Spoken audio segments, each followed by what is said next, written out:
we have yet to see anybody come forward and say, I was I was under 10, I was under 14 when I first came within his purview.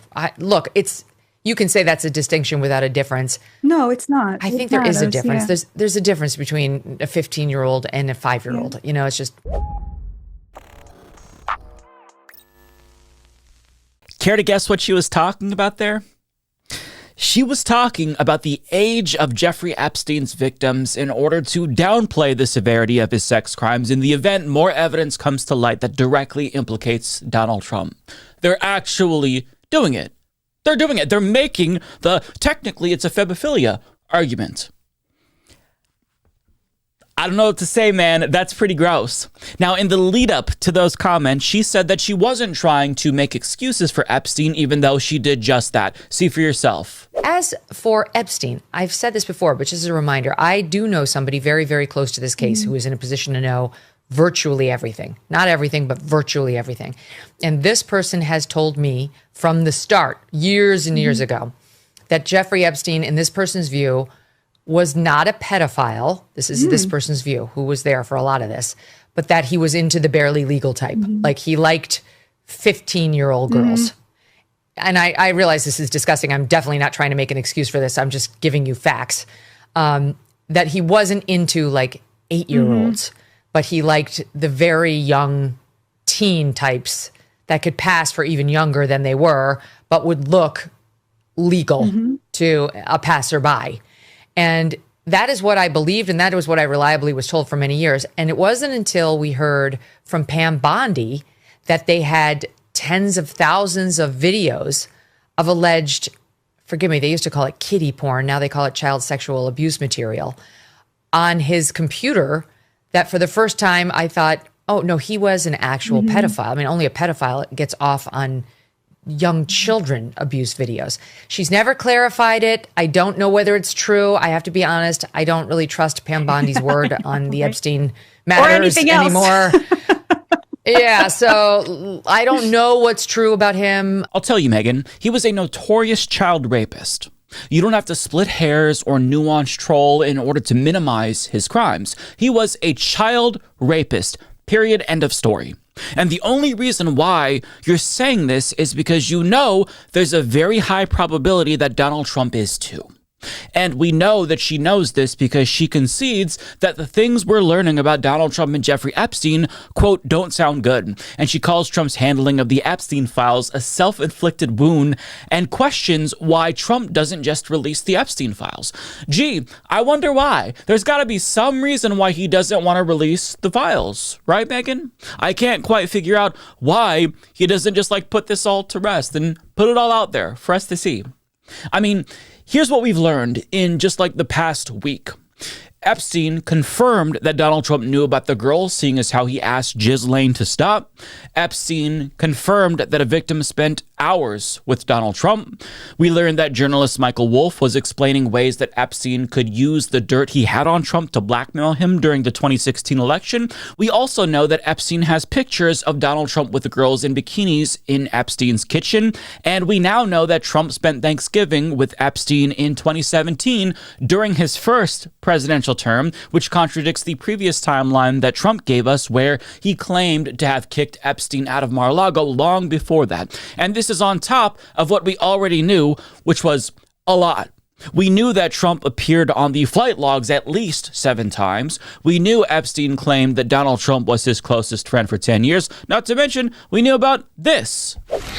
Have you ever socialized with Donald Trump in the presence of females under the age of 18? Though I'd like to answer that question, at least today, I'm going to have to assert my 5th, 6th, and 14th Amendment rights, sir. If you're innocent, why are you taking the 5th Amendment? Right? That's a good question. But I just can't figure out why Donald Trump doesn't just release the Epstein files. It's crazy, right? It doesn't suggest culpability that he won't, of course, because according to Megyn Kelly, there's no reason for us to be suspicious of Donald Trump. We have not seen some slew of young women come forward to say, me too. on Donald Trump molesting them or having paid for sex with them when they were barely legal or otherwise. It just hasn't happened. Yeah, except Donald Trump was accused of sexual misconduct by 26 women, Megan. He was accused of walking into changing rooms of teen beauty pageant contestants as young as 15 years old. He called his own daughter Ivanka a piece of ass. Rapper Uncle Luke of 2 Live Crew said that he attended a party at Trump's mansion in the 1990s, but he left because he saw men having sex with girls that appeared to be underage. He was found liable for rape of E. Jean Carroll in civil court. He admitted on tape that he rapes women. He said he grabs them by the pussy and doesn't even wait for consent. Yet, Megyn Kelly is going to look us in the face and she's going to tell us that it is not conceivable that Trump would have also committed sex crimes comparable to Jeffrey Epstein. She's actually going to say that with a straight face. Really, Megan? As stupid as she is, I don't think she's that stupid, right? I think she's being disingenuous, but she's not alone because her co-host, Beta Ungar-Sargon, also downplayed potential crimes that Epstein's associates may have committed. The lawyer for a group of the women actually said Jeffrey Epstein would prey upon women when they were underage, true and disgusting and horrible. And then the lawyer said, and when they came of age and he was no longer interested in them, he would then pass them on. So there was no pedophilia ring. There was a pedophile who did unspeakable things to vulnerable girls, and then they would age out of Jeffrey Epstein's pedophilic interests, at which point he would then start to pass them around to his friends, meaning that there were not actual crimes committed by anybody beyond. There's no pedophile ring. There's a pedophile and then a bunch of friends who were getting massages at that point from women who were no longer underage. This is from the lawyer at that press conference. So I think that kind of dispels a lot of the salaciousness of the story. People are like, where is the justice for the victims? The justice is one of the people who did unspeakable things to them died in prison, and the other one is still in prison. So they got their justice. And the whole ring idea, I think, has been wildly blown out of proportion for these political reasons. I don't know about ring. Holy shit, Beta. Riddle me this. What do you call it when a man passes on another woman to his friend without her consent as if she's a piece of property? What do you call that? See, she would say that that's not a crime. That's how she characterized it. I guess because by her logic, it's no longer a rape once you become an adult, and coercion isn't tantamount to rape in her twisted mind. I mean, the mental gymnastics that they're doing just to make Trump look good is baffling to me, because you're not making him look any better. You're just making yourselves look like scumbags. Now, if I had to steel man her, I would assume that she's arguing that it wasn't rape and that these encounters were consensual, when that indeed was not the case. You just have to read about what happened, listen to the testimonies from Epstein's victims. This was not consensual. So him passing on women to his friends, that's crimes. That's human trafficking, okay? But that was the most disgusting defense that we saw from Beta and Megyn Kelly. There were other right-wing grifters who didn't take it that far yet, but they also launched, some defenses of Trump that I think were laughable and worth exploring here. So a lot of them just chose to not address it at all, because if you can't defend something like this and don't want to, then you just kind of zip your lips. But people notice. For example, on Twitter, people are calling out the conspicuous silence from Libs of TikTok, who made a name for herself falsely accusing LGBTQ plus people of grooming children. And it's especially gross because she engaged in the initial cover-up at the behest of the Trump regime, and even elected Democrats are calling her a pedophile protector because of it. But now, all of a sudden, she has nothing to say now that we're learning more. But she's not alone, because Sean Hannity of Fox News was also called out for his deafening silence. And needless to say, it did not go well for him. You know what else is great about Biden's decline is that Trump is all over the Epstein files, and I'm wondering if they're going to release those. Are you covering that tonight? Not really, because the woman that apparently they're talking about is the one that said he was a gentleman and never did anything wrong. And the person that had a grudge was the guy that got thrown out of Mar-a-Lago 25 years ago. And by the way, when you get thrown out of a club in Palm Beach, Florida, that's kind of a big deal. And it's very humiliating and embarrassing. And he was a convicted pedophile. So I'm not exactly putting a lot of gospel truth in what he said. Trump was mad that he was stealing his girls, but I don't think I've ever seen Sean Hannity so uncomfortable before. But what's funny is that we now know that Trump and Epstein attended Thanksgiving together back in 2017. So they're not going to be able to use that bullshit excuse that they always use about how Trump threw him out of Mar-a-Lago, because apparently, yeah, that happened, but then they made up at some point, according to emails released by Epstein's estate. Although, to be fair to Hannity, he didn't know about that particular revelation at the time that segment aired. But now, he's going to have to adjust the excuses that he makes for Donald Trump. But, it's why it's never smart to defend anyone in the first place who may be implicated in child sex trafficking, right? Just like, don't go there. Don't do that. You don't have to wade into those waters. You can avoid it, because I think there are some things that are indefensible, regardless if you agree with the policy positions of the candidate or president that you're supporting. Like, if we found out that Bernie Sanders in circa 2020 was a pedophile, I wouldn't rationalize that and say, yeah, but maybe his crimes weren't so bad because I wanted Medicare for all. I would say, you know what? I don't trust him if he's a pedophile. I don't believe anything he says because he's a morally bankrupt person.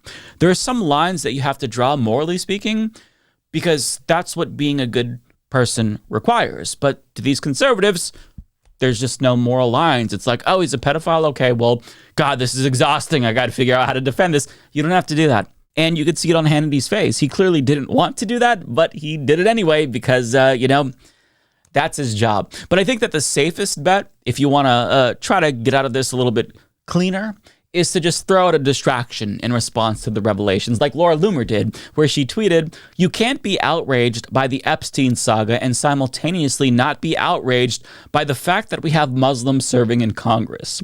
Their, quote, prophet was an infamous pedophile. Nobody wants to talk about that." Checkmate, liberals. Muslims exist. Therefore, you're a hypocrite if you criticize Donald Trump for possibly being a pedophile. Good one, Laura. I'm sure that this is all going to go away soon enough when you remind people that Muslims exist. That's quite the deflection tactic, right? But another way to defend Donald Trump is to try to cook up a new conspiracy theory, and this is exactly what closeted homosexual commentator Jenny Bonson did. And it's a conspiracy theory that isn't necessarily persuasive to anybody with some brain cells left to rub together. Nonetheless, let's hear him out. And Virginia Roberts was just one of those people, and her voice would be very important right now, especially as Democrats try and run this op against Trump. It's almost like they knew the op was going to happen, and they needed to make sure that the key witness, who was constantly saying that Donald Trump did nothing wrong, she was constantly saying this. Again, you can find deposition after deposition after deposition where she is asked about Donald Trump. Would just blow the hole in the entire operation if you have this woman out there who's saying, no, Trump did nothing wrong. It just seems all too convenient, doesn't it? Now, you kind of have to read between the lines on this one, but it seems like he's suggesting that Democrats had Virginia Giuffre killed because she exonerated Donald Trump, and her being out of the picture benefits Democrats because now there's no one left to confirm Donald Trump's innocence. Now, if Democrats were evil enough to literally kill someone just to make Donald Trump look bad, why wouldn't they just Trump himself? Well, he would probably argue that they tried that and they couldn't get it done, so they had to target somebody else who was easier to get to. But I mean, if Democrats are willing to go that far just to make Donald Trump look bad, aren't there other things that they could do that would be easier to make Trump look bad? Like anything easier than, say, committing an actual murder and covering that up? I feel like that's a lot of work for a very small payoff. No, because there's no guarantee that if they're able to confirm that Trump is a pedophile, it's even going to hurt him because you're all defending him now, right? So to me, the conspiracy theory is a little bit implausible, we'll say. But I want to hear from Tim Pool because he's going to accuse Democrats of trying to frame Donald Trump to make him look like he's guilty. And his argument isn't as absurd as Jenny Bonson's. Nonetheless, I'm going to explain why it just isn't very persuasive. Shortly after the release of these emails, not many people noticed the victim's name that was redacted was, in fact, Virginia Giuffre, who had already testified years ago that Trump never did anything wrong. So the question then becomes, why did Democrats choose to redact the name of an individual who had already testified Trump never did anything wrong? It's because they know that Virginia Giuffre testified this, and by redacting the victim, no one knows who the victim supposedly is, and it implies Trump did something wrong. In other words, they're trying to frame Donald Trump. They want the narrative to be that Trump is a pedo. And I'm like, maybe, probably not. I mean, I feel like if they really had that evidence, they would have released it, not be doing these stupid schemes. I think there's a possibility. I don't know if it's a 10% or a 1%. 1%? Really, Tim? Just 1%? Come on. Now, listen, if I were to grant him that, and Democrats cynically did redact Guthrie's name to make Trump look bad, sure, I can see how that would appear obviously disingenuous by insinuating that he abused Guthrie when she herself testified that he did not. But assuming that that is indeed the case here with Democrats, you've only debunked one potential instance of criminality. There are much more. But let's take it a step further, and let's assume that Trump never engaged in any crimes whatsoever with Epstein.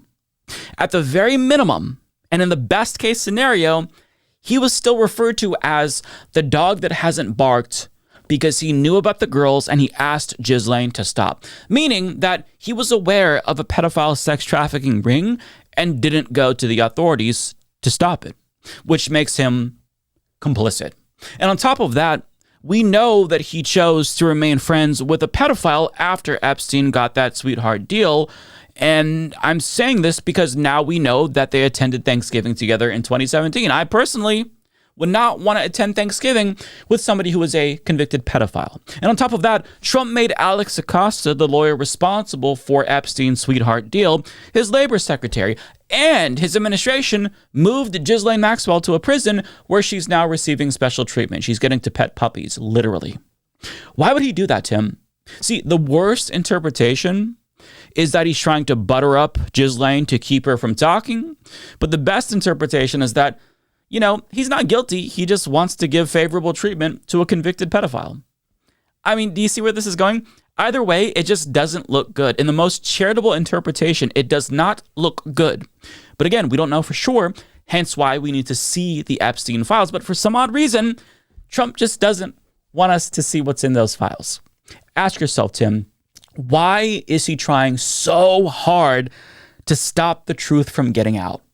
I mean, they called Lauren Boebert into the fucking Situation Room to try to get her to withdraw her vote from the discharge petition so it wouldn't go through, which would then force a vote on the Epstein files. Why would you do all of this if you're innocent? I mean, if you're innocent, you just release the Epstein files so that way the truth gets out there and you're exonerated. But you see, all signs point to one conclusion that you all see, and I know you see this. The conclusion is that he's probably not innocent, right? Which is why he's fighting tooth and nail to stop the release of the Epstein files. But here's the good news. Again, you don't actually have to defend him, Tim. You can sit this one out. You can be silent and you're still going to get made fun of, but you don't have to actively try to defend somebody who was this close to a notorious sex trafficking pedophile. Like, none of these conservatives have to do this. They don't have to do this. In fact, you know, more House Republicans are finally vocalizing their intent to vote to release the Epstein files now, which is something Donald Trump does not want. But I mean, if it's going to happen, if there's going to be a vote, they know that we're all going to remember this, right? And the reason why some Republicans don't want to vote against the release of the Epstein files is because, you know, they too can see the writing on the wall. And I think that Jim McGovern put it best. The bottom line is every single Republican will go on record, and you will have to make clear whether you're on the side of a pedophile or whether you're on the side of the victims. And that's what it comes down to at the end of the day. Do you do the right thing and piss off Donald Trump? Or do you do the wrong thing and vote to protect pedophiles and not piss off Donald Trump? Although this will be used against you in future attack ads if you have more political ambitions. Like if you want to run for Senate or president, do you really want your opponent to create attack ads about how you voted to protect pedophiles? Right? And putting aside the political calculations that they're making, this is the easiest moral test of all time. And we're about to see how many Republicans are able to pass it. But I mean, so many craven commentators have decided that they have to jump on the bandwagon to protect pedophiles, which is despicable but not surprising. So going forward, whenever somebody tells you that they're a Republican, I don't think it's unreasonable to ask, well, what wing of the Republican Party are you from? Are you from the Nazi wing? Or are you from the pedophile protector wing of the Republican Party? Perhaps they're partial to both. Who knows? Either way, these people are fucking sick, disgusting degenerates, and they are morally superior to no one, despite how morally superior they fucking act, right? And if you ever doubt whether or not it's possible for them to sink any lower, I can assure you they can go lower.